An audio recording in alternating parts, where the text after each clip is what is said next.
And as the national debt deadline looms, people here in Northeast Wisconsin are lashing out. Yes, with both parties currently unable to compromise their interests, it has some wanting the politicians to just do their jobs. Fox 11's Bill Miston has multiple views.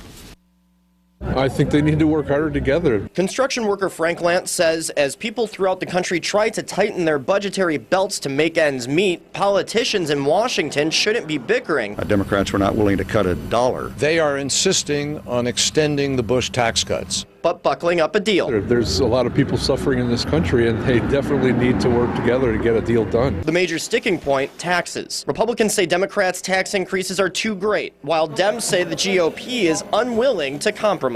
No, I think that there's going to be a real difficult time for both parties trying to explain themselves to the American people. Political science professor Charlie Jacobs believes there won't be a deal by Monday, which will prove difficult for both sides as the cuts go forward. The inability of the Democrats, it seems, to find some common ground both among their party and with the Republicans on what are really important salient cuts, ones that are going to be significant enough to make a dent in the deficit, but also don't have a large impact on the overall delivery of services to the public. And if a deal isn't reached, Jacobs says Republicans won't be able to point fingers. What part of broke don't you understand? Across the aisle. And on the Republican side, I think they're going to have a really hard time trying to demonstrate why they couldn't find any tax increases.